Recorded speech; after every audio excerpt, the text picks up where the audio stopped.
Assalamualaikum warahmatullahi wabarakatuh. Subahal khair, subahal nur. Kaifa halu? Alhamdulillah. Anak-anakku sekalian, hari ini kita akan belajar bahasa Arab. Materi yang pertama kali, yaitu pelajaran yang pertama. Kita buka buku bahasa Arabnya halaman 4. Tapi sebelumnya anak-anakku sekalian, yang perlu diketahui bahwa yang kaitannya dengan hubungan dinilai dari bahasa Arab ini adalah yang pertama al-istima', yaitu mendengar. Yang kedua adalah al-kalam, berbicara. Yang ketiga adalah al-qira'ah, yaitu membaca. Sedangkan yang keempat adalah al-kitabah, menulis. Jadi kalian belajar bahasa ini nanti yang akan dinilai dari 4 unsur tadi yang harus kamu perhatikan. Oleh karenanya kita mulai dari yang pertama, yaitu dengarkan terlebih dahulu Ustadz membaca, kemudian nanti ditirukan. Baik, kita mulai pada pelajaran yang pertama. Ad-darsul awal. Ad-darsul awal. Al-unwan. Al-unwan. Ad-darsul awal, pelajaran yang pertama. Al-unwan, alamat. Jadi pelajaran yang pertama ini adalah menjelaskan tentang alamat. Oleh karenanya anak-anakku sekalian, kalau kita buka halaman 4, Iqra' wahfid al-mufradat at-taliyah. Baca dan hafalkan mufradat berikut ini. Jadi yang pertama yang kalian baca, yang kalian dengarkan, dan serta kalian hafalkan adalah kosakata terlebih dahulu untuk mengetahui arti dari kalimat yang kita baca itu.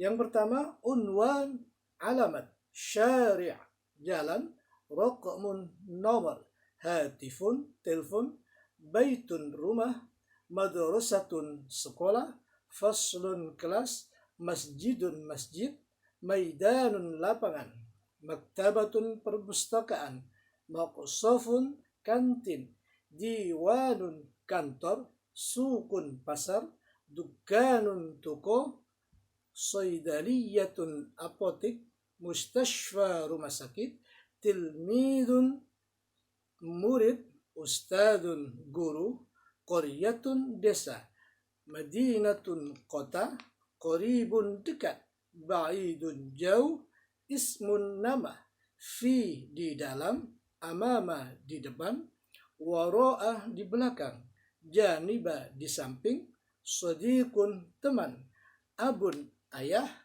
umun, ibu. Nah, dari banyak kosakata yang harus kita baca dan kita hafalkan tadi, maka kita akan mempelajari dari latihan-latihan yang sudah tertera ada di halaman 6 itu. Oleh karenanya, tugas kalian adalah nanti untuk menerjemahkan kosakata dalam bahasa Arab halaman 6. Seperti contoh, desa dan kota. Bahasa Arabnya adalah desa itu qaryatun, sedangkan kota adalah madinatun. Qaryatun wa madinatun, seperti dalam kota itu. Nah, oleh karenanya fungsi dari kosakata yang akan kita pelajari itu adalah untuk mengerti bagaimana arti dan terjemahan dari kalimat-kalimat yang ada di dalam bahasa Arab. Oleh karenanya sekarang kita sudah mengerti sedikit demi sedikit. Kita lanjutkan pada halaman yang ke-7, yaitu kata ganti, dhomair. Pada bab ini kita akan mempelajari kata ganti yang disebut dengan dhamir. Dhamir ada 5 kata ganti tunggal yang harus kalian hafalkan. Kata ganti tunggal ini seperti contoh, ana, saya, anta, kamu laki-laki, anti, kamu perempuan, huwa, dia laki-laki, hiya, dia perempuan. Nah, oleh karenanya anak-anakku sekalian, kalau kita ketahui bahwa penggunaan dhamir dalam kalimat harus disesuaikan dengan jenis kata yang mengikutinya. Yakni jenis apa aja? Jenis laki-laki dan perempuannya. Yang namanya jenis mudzakkar dan muannasnya. Contoh dalam penggunaannya. Seperti lafaz ana hasanun. Saya Hasan. Ana tilmidun. Saya murid.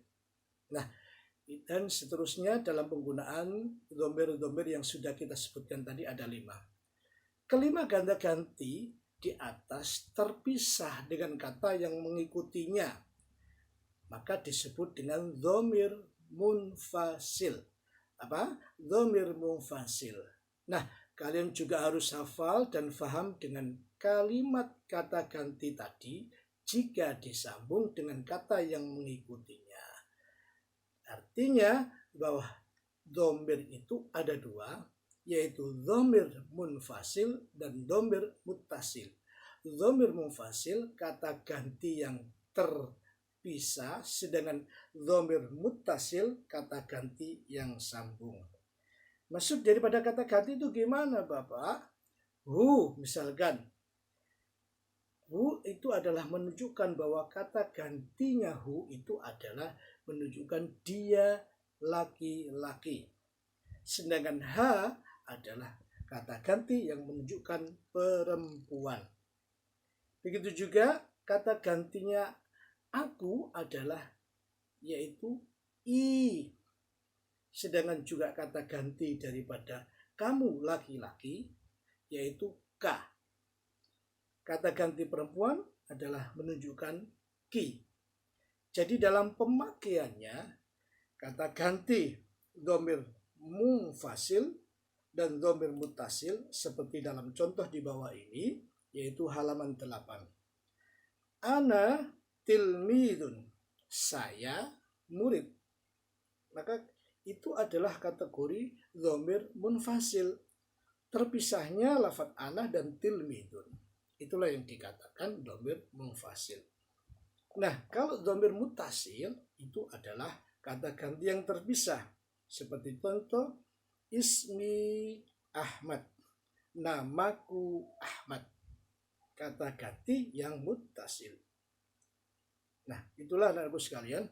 Oleh karena yang kita akan pelajari ini menjelaskan tentang dhamir-dhamir seperti itu, sehingga kalian dapat menggunakan di dalam kalimat ketika ada dhamir itu sehingga bisa menggunakan dengan baik.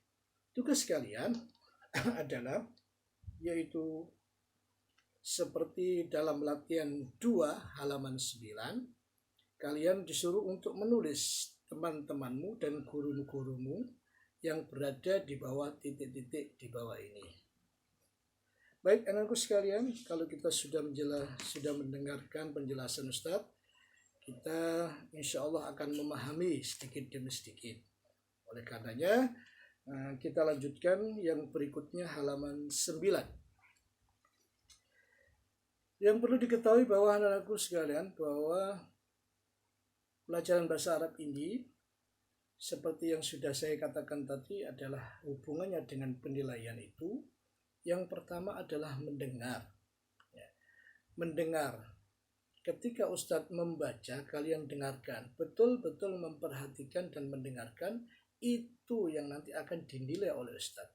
Maka ketika kalian nanti ditanya, maka akan bisa mengucapkan apa yang sudah kamu dengarkan tadi.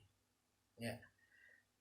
Seperti contoh, tugas kalian adalah menjawab pertanyaan-pertanyaan pada halaman 11. Pada halaman 11 itu adalah menjawab pertanyaan dari bacaan yang sudah dibacakan oleh Ustaz tadi. Ya, yaitu menjelaskan bacaan bahasa di dalam bahasa Arab, yaitu ismi Sulaiman. Ana tilmidun fil fasl rabi minal madrasah al-ibtidaiyah al-islamiyah. Unwanu madrasati fi syari' Bahalawan. rokmu 6 fi madrasah hatif, rokmu hatifil madrasah. Ayo. Jadi seperti contoh ada pertanyaan, ma unwanu madrasah Sulaiman? Apa alamat sekolah Sulaiman?